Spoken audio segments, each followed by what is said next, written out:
Ollie shows up, he can just join in. Yeah, Ollie can if Ollie decides to show up to the show, he can just join in. But anyway, welcome to PalawaThepiki episode 4. We are on 4. I'm sorry. And we're progressively getting smaller as the episodes get bigger in number. Due to funding cut, Nick Sangaris is no longer able to be on the show, and Ollie just decided not to show up. That's not true. Nick is studying for finals. We wish him the best, and I will do my best to impersonate Nick's "No!" periodically throughout the show. So as we were talking about super villains and superheroes. We're talking about Batman and Aquaman, and Mike. This was briefly before the show.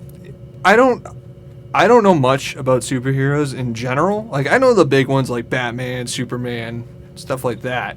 But Aquaman has always been kind of a running joke, and I don't see how spending your whole life in the water and talking to animals like Elijah Thornberry is very productive in terms of fighting crime. I don't know. Unless like Ursula shows up from The Little Mermaid, I don't feel like Aquaman has much to do. Right. Yeah, and that's what I said, is that I think Aquaman is the Elijah Thornberry of the ocean. I mean, he's Michael Phelps with echolocation. Like, that's all he is. He's just he's a person with dolphin-like abilities. Does Aquaman even fight people? He's just like, no, shark, get him. I don't know. That's a good question, and I feel like we would need... I think that's a research topic, actually, as to the effectiveness of Aquaman.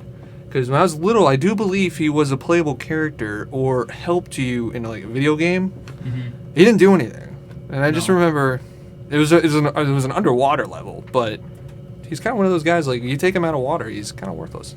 Right. He's like Ash Ketchum without his Pokeballs. It's like, what is he gonna do? Throw his hat at you? That's true. It's completely true. Or he'll just get Brock, who always. All right, I don't want to get into Ash Ketchum because he makes me angry. No, let's get into it. No, well, he got like all of the best Pokemon without having to do anything at all. Like, in the Pokemon games, you had to like cheat to get Squirtle, Charmander, and Bulbasaur all at the beginning, and then he just casually picks them up as he goes along. He just sees them. He's like, "Oh, wow, look at that!" He's just randomly on the side of the road. Let me just catch him right now. Like, he doesn't do that. What do you mean he doesn't work for it? Of course he works. You pick one of 3 Pokemon at the beginning of the game, right? And no, I meant in the TV show. Oh. Everything is just handed to him. Okay. Which made me angry because I used to have to work in order to do well, and I still was never any good at the game. I just beat it last year. Well, usually, like, when he got his badges at the gym, it was some, like, fluke, like, something that wasn't supposed to happen. Like, Pikachu was, like, dead or something, and then somehow it turns out that he's like, oh, he beat Misty, and then the entire Staryu parade, but I don't remember exactly what happened. I just remember the first episode, he shocked the water valves on the top of the ceiling. I don't exactly remember how I remember this, but he had Pikachu was getting owned again for the second time, because honestly, he's worthless in my opinion. But he decides to electrocute the water on the top of the ceiling so that it rains down onto the rock Pokemon, which is cheating because I don't feel like that's allowed. Yeah, that's giving yourself an unfair advantage as a electric type Pokemon possessing water-like powers, which clearly, that's actually something I never understood why water beat rock. Like, water only beats rock insofar as, like, hundreds of thousands of years of erosion have to say I mean, you look at Grand Canyon, clearly water beat rock there. Okay, enough of that Pokemon segue. Currently, Mike, do you want to introduce the PalawaThepiki episode 4? I'm shocked. I'm excited. Welcome to PalawaThepiki episode 4. Unfortunately, we do not have Nick Sangaris today. He is busy taking a final, which I don't have until later on this week. But Nick, I hope you do well. Ollie is also missing in action. Hopefully he joins us later on. Wait for him to swoop in from the rafters. We hope whatever he's doing, he's succeeding, or he might be sleeping, but we don't know. So it will just be me and Mike today, as far as we know, and we have some good stuff to talk about today. Just kind of rambling and.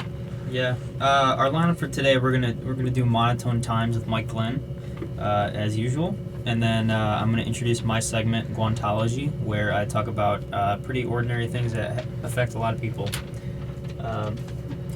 This show might be shorter than a lot of other shows since we don't have Ollie to do his segment or Nick to do White Girl Problems. But yeah, so Mike, if you want to take it away for Monotone Times. Do I still get the musical introduction to it? Yeah. Or? Yeah. Okay. Monotone Times. Okay. Welcome to Monotone Times. An article I found, which kind of relates to me. I was debating between two, but I ultimately stuck with this one. Few people that I've met, actually pretty much no one I've met, has a lucky charm or a lucky object that they bring with them. And for people who know me, you probably don't know that I also have a lucky charm that I keep in my wallet. Very few people actually know what it is. And I'm not going to mention it just because I'm kind of embarrassed by it.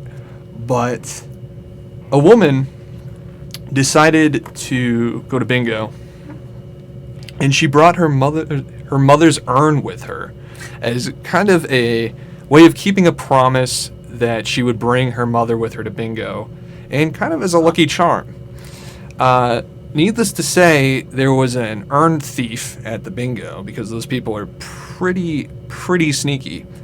Someone stole the urn from the woman. I don't know why. I don't know what you could possibly get with an urn or why you would ever want someone else's remains. But the woman was requesting it returned, and as far as I know, the urn was not given back as of right now, but there is an investigation pending. So if you ever decide you randomly carry an urn with you, make sure that you keep an eye on that thing because someone may take it, and I don't think they'll be your friend afterwards. See, I think I'm going to go ahead and make the assumption that the bingo playing game was a gathering of elderly people. Would that be a fair assumption? Or single people, yeah. Elders or singles? Kind of both. It could be either. Anyway, bingo is pretty well known to be a very popular not sport. Oh, it's I would put it as sport. Okay, so it's a popular sport among the elderly. So I think what would be the motivation for taking an urn? I guess if you're an old person who wants to feel younger by having a constant reminder of someone who's much older and deceased and dusty.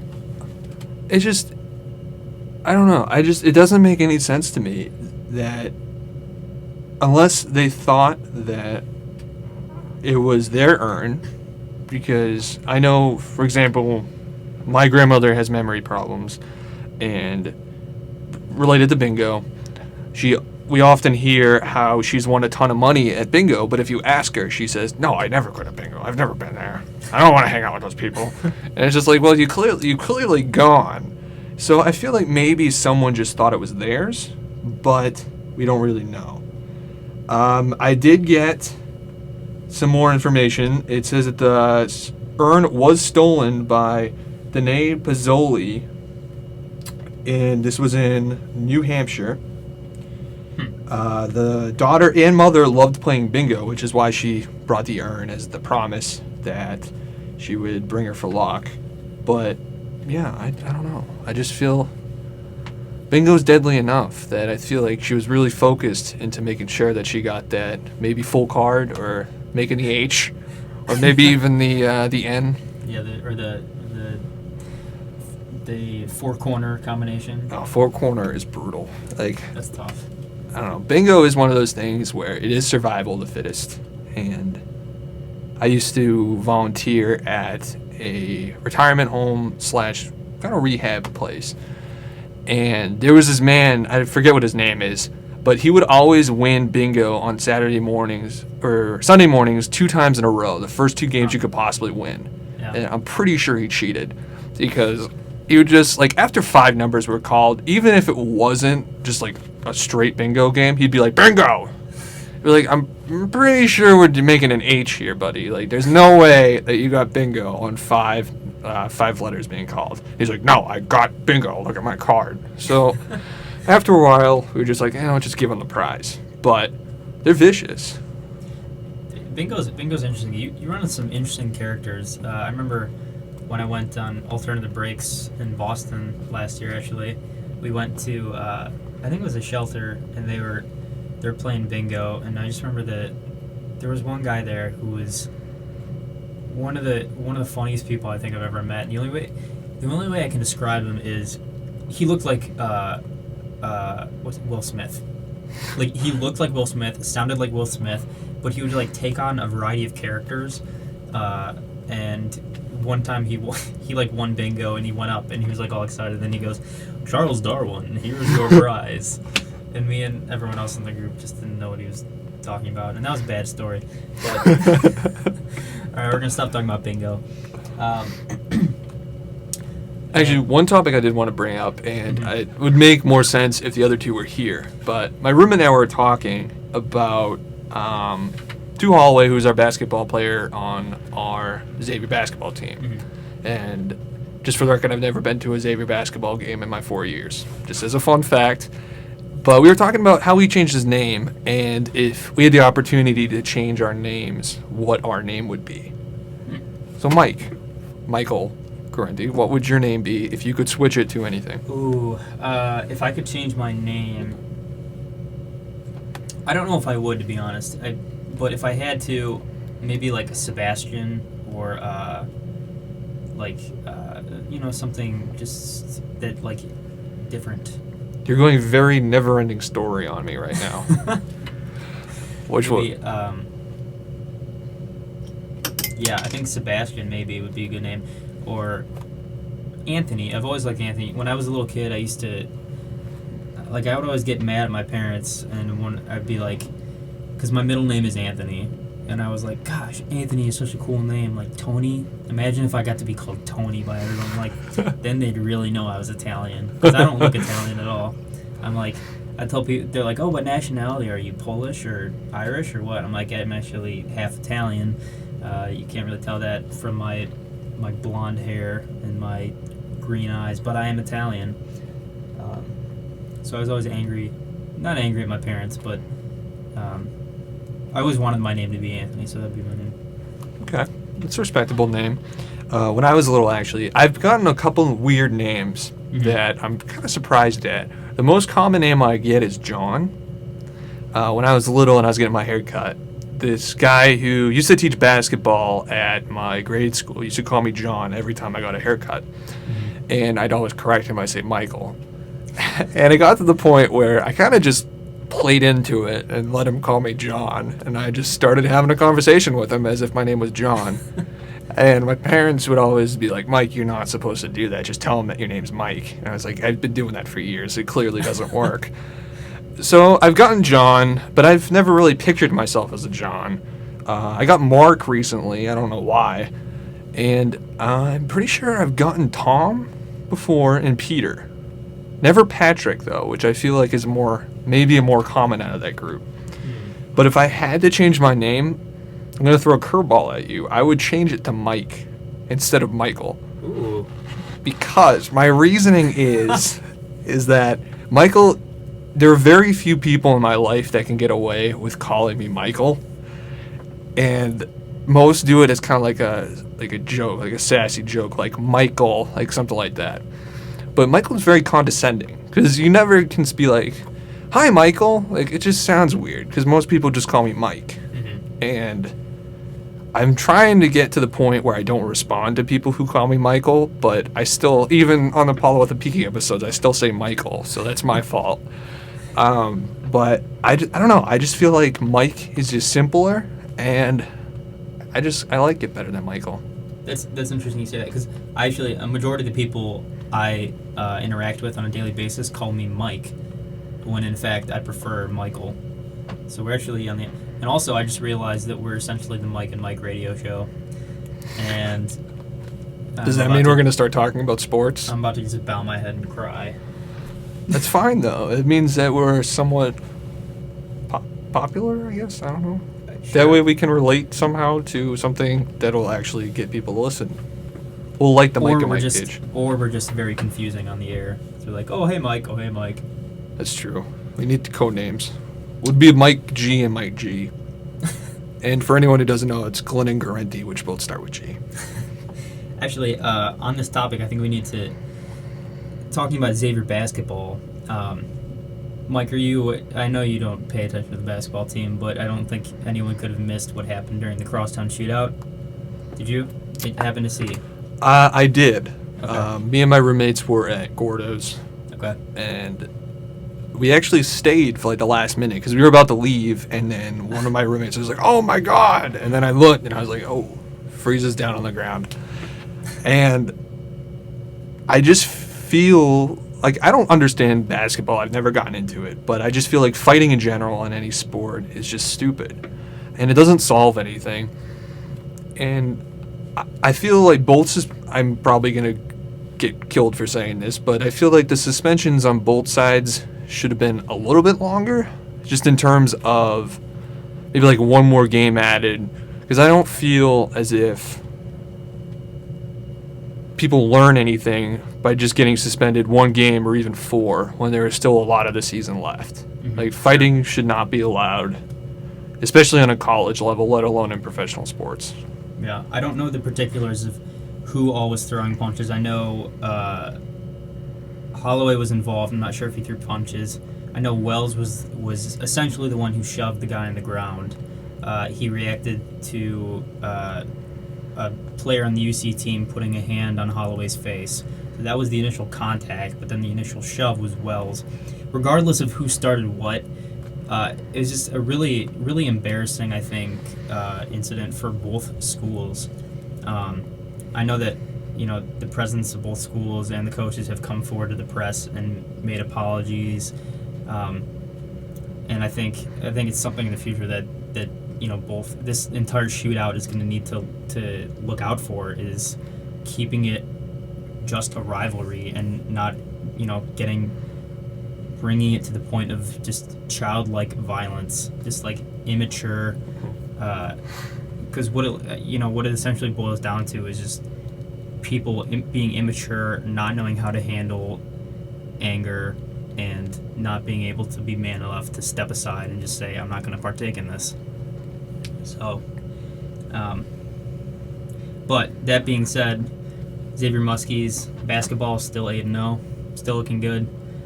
Despite the incident at the UC game, we played a good game. I agree. Won by 23 points. So all the fighting aside, Xavier basketball looking pretty good. All right, I guess I can move on to my segment now. I'm excited about this. Mike just came up with this topic today. This is a new segment idea for me, and to be honest, it's partially scripted, so it's. You're not supposed to tell people shut that. Up. It's okay. It's something. Just like I'm not supposed to tell people I got that other information from my news story on my phone because I slipped my mind a little bit. Well, I'm just gonna do my segment. This segment is called Guantology. Mike, can you give me an intro? Guantology with macaroni. That was beautiful. Okay, Guantology is basically ordinary things that affect a lot of people. This week, I'm going to be talking about Xavier's Gallagher Student Center and the fact that we do not have a stapler working at the front desk anymore. Okay. So, clearly the Xavier and Gallagher has broken. Early reports suggest that a piece of shrapnel has become lodged in the exit duct of the stapler, though this has yet to be confirmed. The stapler is no longer being capable of being used to bind multiple pieces of parchment together. Any hope that you may have had for turning in a professional-looking paper has consequentially been destroyed, and you will thus receive a lower letter grade for turning in your ramshackle packet with what I like to call accordion corner. This is when, out of panic due to lack of staple, you resort to kneading and folding the edges of your paper upon itself with the sweaty stubs of your thumbs. An unfortunate result of this is that your paper no longer possesses 4 identical corners, so you no longer have in your hands a 8.5 by 11 packet of paper. However, in light of this stapler loss, I've decided to highlight some great things that Xavier does have. Xavier has cross-campus wireless internet access that is free for students to use, but we don't have a stapler. Xavier has a glistening new business school, complete with trading room and 2 massive stock tickers, but we don't have a stapler. Xavier has an undefeated NCAA Division I basketball team that is currently ranked 8th in the nation, but we don't have a stapler. Xavier has George Clooney and Ryan Gosling, but we don't have a stapler. Xavier has a brand new radio show that is broadcast for the masses to hear. Is that PalawaThepiki? I think it's PalawaThepiki. Okay. Just making sure.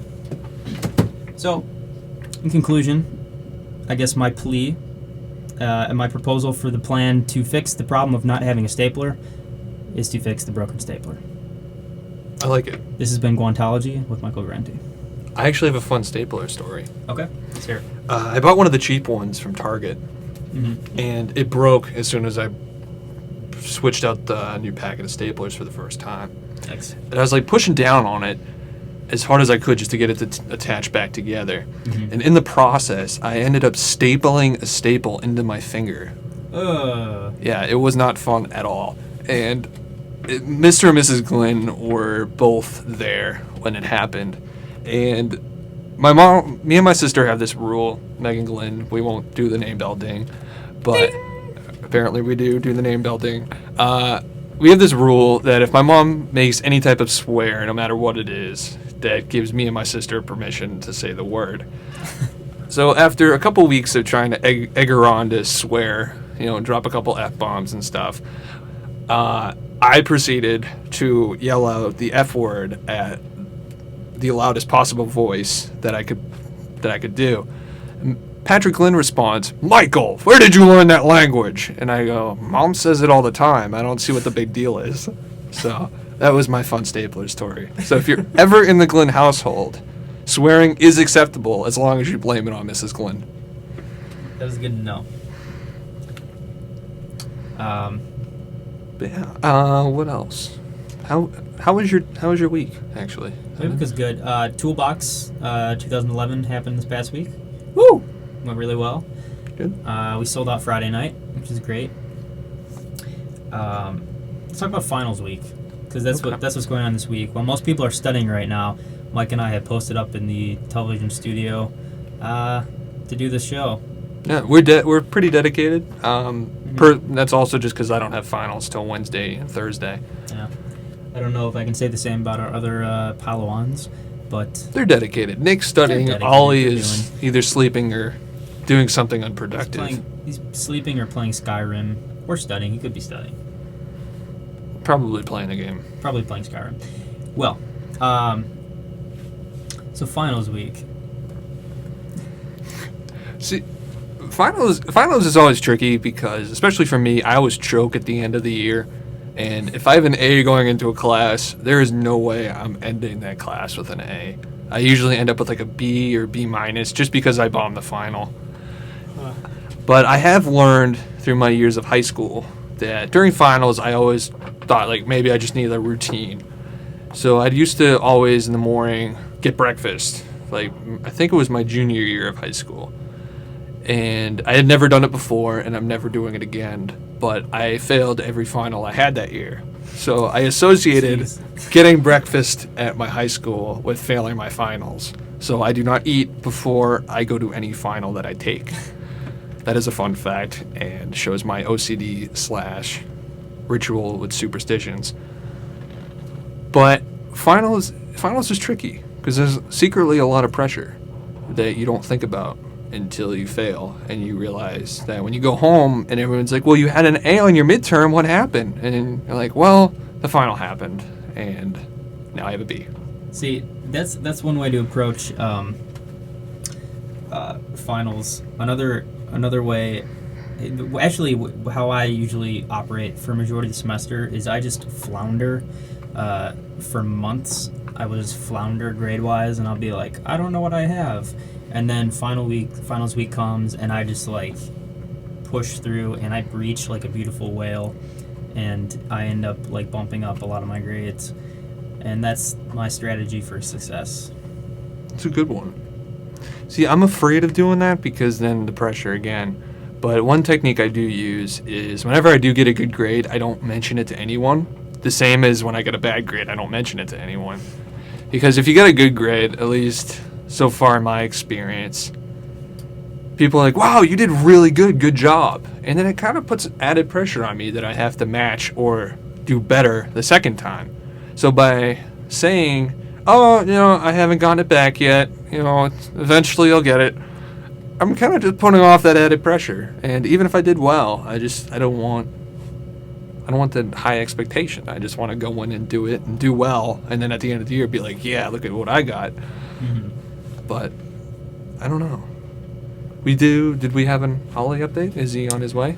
I felt like it would be kind of unprofessional to answer my phone during the middle of the show. We're very laid back this week. We are laid back. You know what? I'm calling Ollie back right now. This is unlike the Mueller moment. We will actually get Ollie on the phone.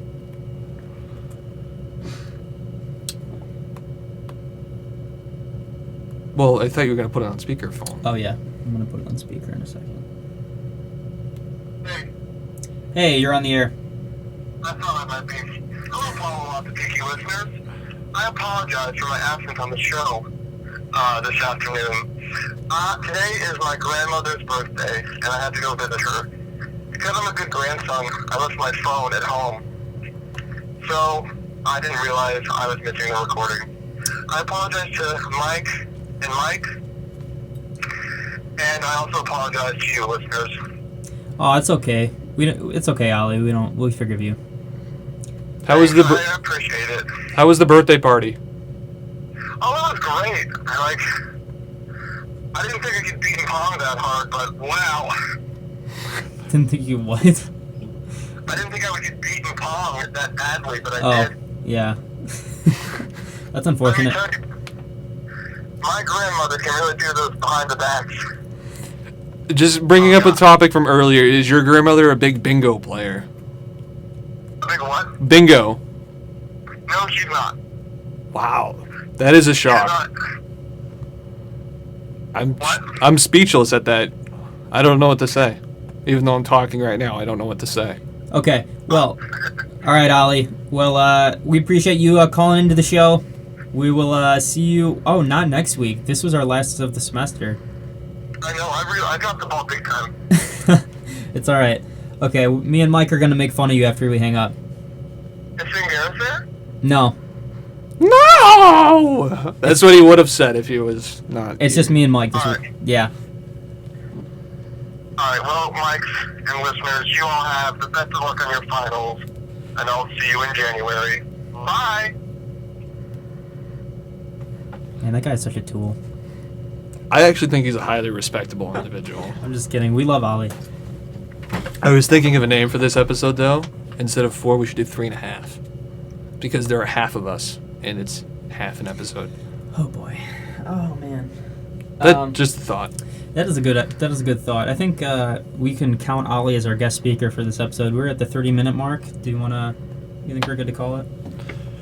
Yeah. Or do you have anything else to talk about? No, just want to wish everyone a Merry Christmas. Yep. Good luck on your finals, everyone. Hopefully you all get more presents than I do, because I will be getting a lot of coal for the car accident earlier this year and the flat tire, which I both apologize to Mr. and Mrs. Glenn for.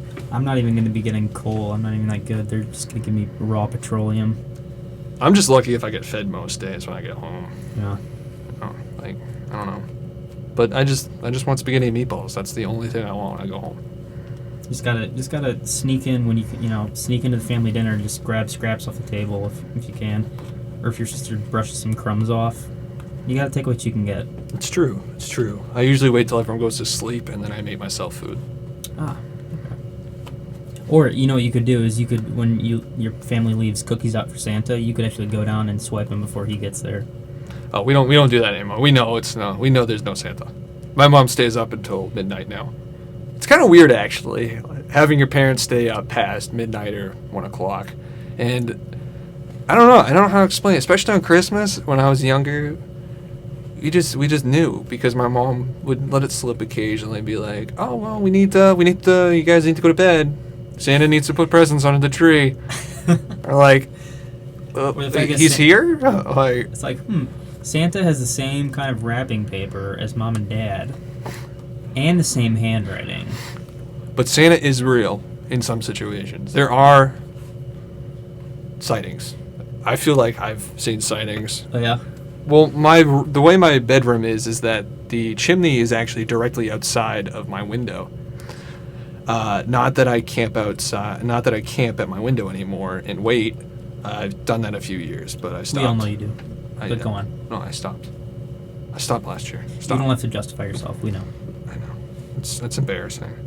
But one day I will see him because I don't want to believe that my parents are Santa. And then Buddy the elf, will come make elf breakfast for me one morning. I can't wait. I may actually try to make the elf breakfast over break one day, just because. Why not? It's true. You only live once. Instead of Pop-Tarts, I might do Teddy Grahams. Oh really? Yeah. Oh, you gotta do Pop-Tart. You gotta go with the hot fudge sundae Pop-Tarts, which are the best kind of Pop-Tart, in my opinion. See, I've kind of hold off on Pop-Tarts for a little while. Mhm. I'm kind of taking a little break. It's kind of what I do with all food. Whenever I eat too much of one thing, I kind of get sick of it. Then I come back and I'm like, wow, this is really, really good. I'm so glad I refound this. And then Yeah. I start eating more and then I get sick of it. And then it's just a cycle. I totally know what you mean. I took like a 5-year break from Frosted Mini Wheats, and now I'm back on it, and oh my gosh, that is the best thing ever. It truly is. I debated going to Kroger, I believe it was Saturday night, just for Frosted Mini Wheats in the morning, on Sunday morning.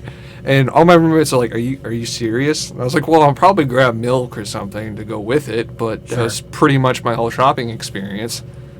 But it's true, it's the best cereal. You don't need much else other than Frosted Mini Wheats. Like, I used to like Reese's Puffs until they started the whole wrapping thing on the back of the box, and I'm just not cool enough for that. Like, I just don't feel like I can reasonably buy Reese's Puffs without feeling somewhat Well, you know, thuggish.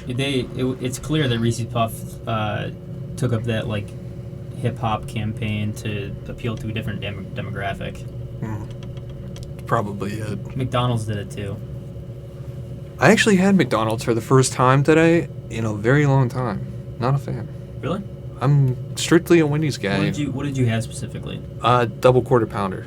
Okay. See, when you go to McDonald's, you have to just ignore everything on the menu except for the dollar menu, because you can get just as much culinary satisfaction from the stuff on that menu for $1 as you can getting a double quarter pounder or whatever you have it. If you wanted to get a double quarter pounder, just get 2 McDoubles. Easy peasy. You get Lemon squeezy. Yes. You get a side of fries, possibly an apple pie. Oh, that'd be delicious. Never had one of those. Oh, they're really good. It's just like they come in a little sleeve. They're real neat. Otherwise, if you're coming at breakfast, you got to get the McGriddle. Syrup in the pancake bun doesn't sound very tasty, but it's delicious. Okay. See, that would require me waking up early, and my roommates make fun of me because I typically stay up late, which is a surprise because I got made fun of this summer for going to bed somewhat early by someone I know back home, and I do stay up later now, and that actually makes me wake up around 12. So I've been told the Subway breakfast is good and the McDonald's breakfast, but it's a matter of actually waking up in the morning that holds me back from trying it. But maybe that'll be a PalawaThepiki thing we could do. Yeah, that's perhaps something that could happen. Okay, I think that was it. That was a good conversation to round things off. Yeah, I feel like we did an overall good job. Did a bang up job. Yeah. All right. Listeners, just want to remind you to study well on your finals if you are a student. If you are a parent, don't go crazy around the holidays. I don't know what parents do. But overall, everyone have a Merry Christmas, Happy Holidays, what have you. And we will see you in 2012. Bye, everybody. Bye-bye. Goodbye.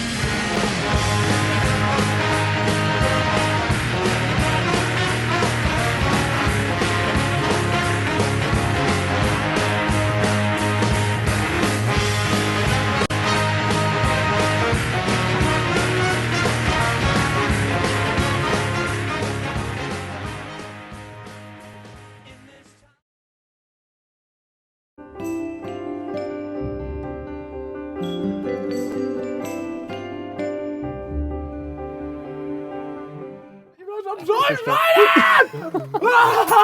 Oh my god, I'm eating popcorn!